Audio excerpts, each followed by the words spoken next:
Okay, so here are the notes for section 12.8, congruent and similar solids.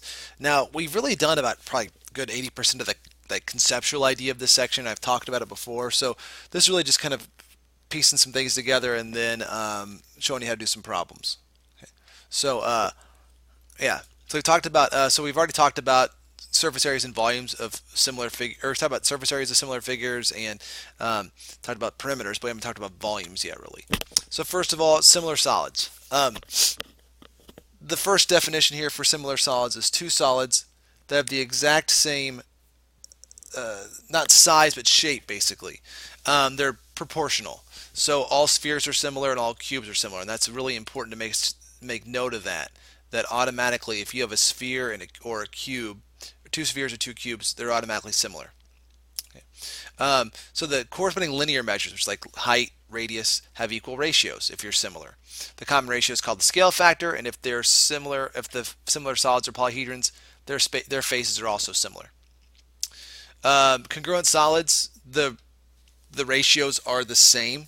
So similar has, proportional ratios. Congruent solids have the exact same ratio, so it's 1 to 1. So the height is the same for both, the slant height's the same for both, the edge sight's the same for both. All the faces, all the volumes, everything, edges, angles, all that stuff, they're all equal. Similar solids, they're not necessarily equal. What they are is they're proportional. They're all in the same ratio. So for this one here, this radius is 7. This is maybe 14. So this is twice as big as this guy. Well, that also means this height would have to be bigger, twice as big as this height. And the slant height would have to be twice as big as this slant height. And all that stuff, diameter, everything is the same ratio. So here's the first problem. The question is determine whether or not these guys are similar or congruent. If they're similar, state the scale factor. Okay, now looking at this one, it's kind of obvious they're definitely not congruent. If they're congruent, all those lengths would be the exact same size. So the real question is, are they similar or not? Well, they've given us three linear measures to compare. They've given us edge length here of 2 root 5, and that's going to correspond to 5 root 5. They've given us the other edge length here down this diagonal here for these. That's 2 root 3, that's 5 root 3. And then they've given us the heights of these pyramids, 5 root 7 over 2 and root 7. So we really just have to pick an order. It doesn't really tell us which order to go with. There's no color to this or something like that. So we're going to do small to big just for the sake of argument. So I'll do the one in green first. So 2 root 5 to 5 root 5. So 2 root 5 to 5 root 5. Now what ends up happening is the root 5s are numbers that you're multiplying by, so they'll cancel off and you'll get 2 to 5. Now if these are going to be similar, every ratio needs to be 2 to 5, and if they all are, then that's also the scale factor. So now I'll compare the blue ones. 2 root 3 to 5 root 3. Well, this follows kind of the same pattern as before. It was 2 times root 5, 5 times root 5. Well, this is 2 times root 3, 5 times root 3. The root 3's cancel. We get 2 to 5. And then the last one is the height. Okay. So it's root 7 to 5 root 7 over 2. Okay.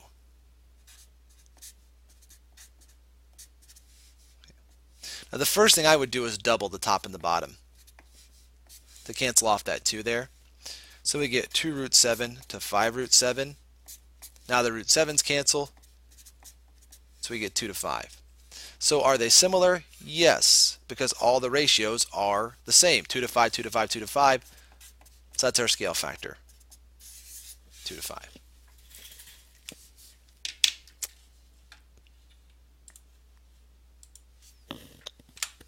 All right. Okay. Next example is really not so much an example as it is really something to kind of get us into what's going to happen in the theorem. So scale factor for this guy. Well, the scale factor is just comparing two sides that correspond. So this is 2, this is 3, so this is 2 to 3, so that's the scale factor.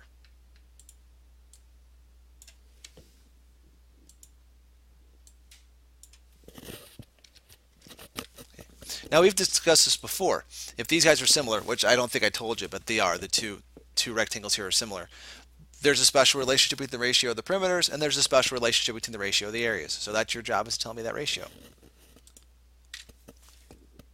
Okay, so you should have told me that the ratio of the perimeters is the same because that was the theorem. The scale factor, if it's 2 to 3, so 2 to 3 or 4 to 6 reduces to 2 to 3. The perimeter for this guy is 2 plus 4 plus 2 plus 4, so that is 12. The ratio for this guy is 3 plus 6 plus 3 plus 6, so his perimeter is 18. So I do 12 to 18, divide them both by 6, I get 2 to 3. That was theorem in chapter 11, or chapter 6 or something, I think, earlier on in the year. Yeah, I think, now I'm getting confused. But the scale factor is the same as the ratio of the perimeters. Now the next one is, what's the ratio of the areas? Okay, now if we go back to the drawing, the areas are 2 by 4, so it's 8, 3 by 6, so it's also 18. So the perimeter is the same ratio as the area. Well, that's 8 to 18. Divide them both by 2, you get 4 to 9. How did we get 4 to 9? Well, that was because it's squared. You square the ratio to get to the ratio of the areas. So if I had like units on this might be centimeters, centimeters, centimeters, centimeters. It would be 2 to 3, 2 centimeters to 3 centimeters. Perimeter is 12 centimeters to 18 centimeters. Area is going to be then 8 centimeters squared to 18 centimeters squared. But now, okay, if that's the ratio of the areas, I squared it to get there. This is going to lead us to our next theorem, which is the ratio of the volumes. And if we squared to get to the ratio of the areas, hopefully it's pretty obvious what we're going to do to get to the volumes is cube it. So we have 3 parts to this. If 2 similar solids have a scale factor of A to B, the surface areas have a ratio of A squared to B squared, and the volumes have a ratio of A cubed to B cubed. So scale factor is A to B, ratio of the surface area, A squared to B squared. Well, it's 2 to 3, now it's 2 squared to 3 squared, which is 4 to 9. And the ratio of the volumes is 8 to 27. So basically every problem consists of kind of figuring out how to get back to that. How to go from scale factor to ratio for the area and the volumes, or volumes to the area, or so on and so forth, and then find some missing values. Alright, so there we go. So first problem. 2 similar cones have radii of 9 inches and 12 inches. What's the ratio of the volume of the smaller cone to the volume of the larger cone? Okay, now we could go through the trouble of finding the volume. That's not, well, we'd have to know the height, but we could kind of ignore that because we know they're similar. So the ratio of the smaller to the larger one. So ratio, we'll call it radius 1 to radius 2. Radius 1 is 9, radius 2 is 12. The ratio is 3 to 4. But that's the scale factor ratio. That's the perimeter. That's the length ratio. I want the volume. So this guy is really then, this is the A to B. For the volume, I need A cubed to B cubed. Well, that means 3 cubed to 4 cubed, which is 27 to 64. There's our ratio of volumes for the smaller cone to the larger cone.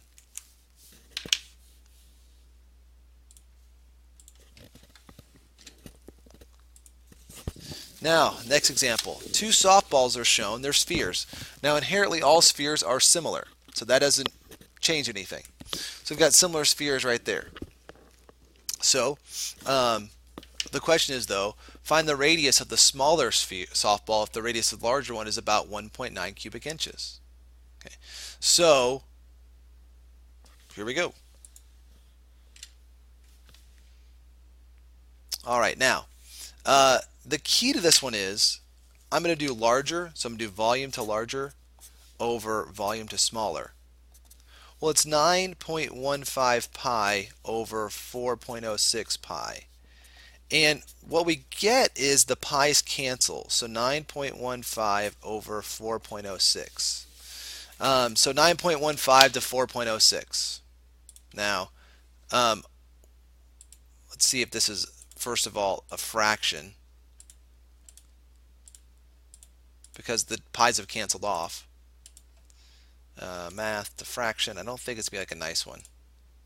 Well, it's 915 to 406. Okay, so it isn't really doing anything nice for us. Okay, so we'll come back to you in a moment, fraction. So that's the ratio of the volumes. 915 to 406. All they do is just move this twice over.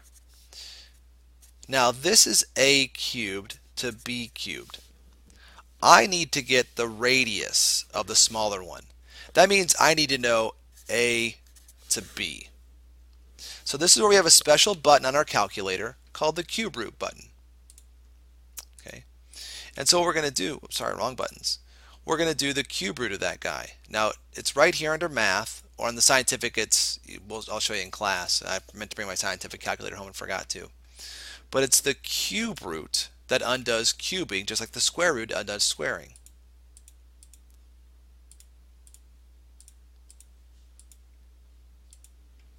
So it's 1.3110873. Now the problem with that is I did the cube root of both of those. So this becomes 1. We're just going to go 3 places. 311 to 1.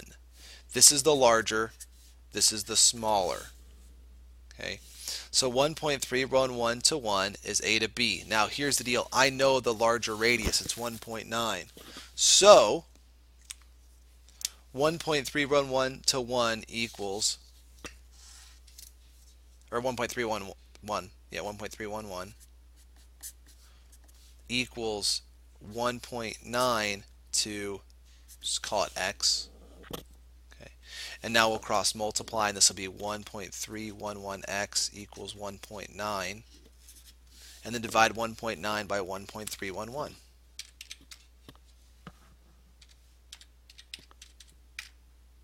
And we get 1.45, so 1.4 approximately inches.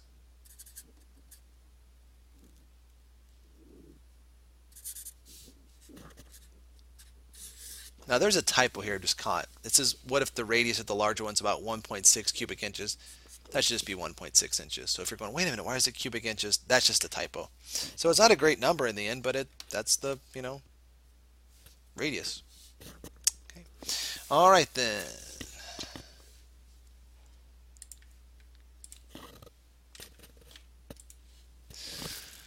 Okay, so next example. We're talking about containers. Okay, now they're similar.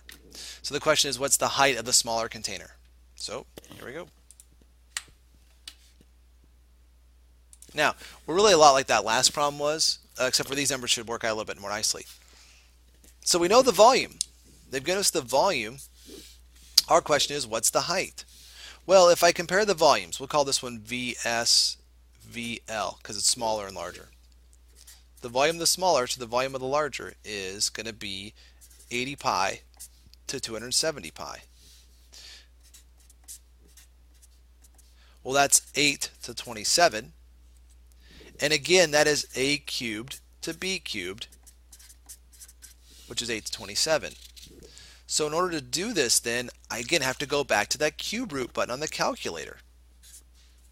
Now, I really should have done this problem first because these numbers work out much more nicely. So when you do the cube root of 8, okay, second cube root, or sorry, math,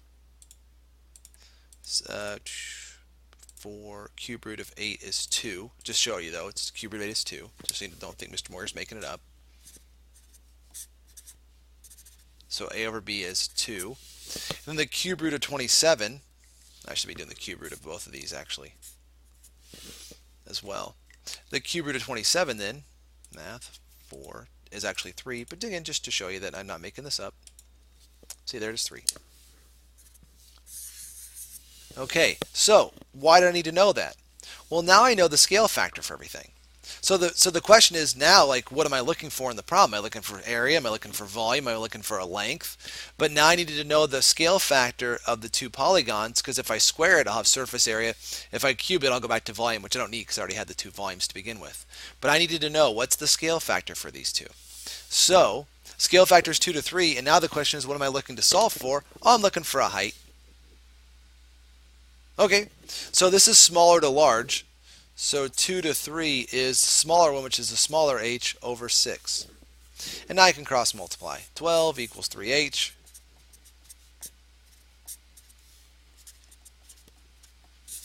Height is 4 inches. Okay, so there we go. And so tomorrow in class, we will yeah, go through some more examples.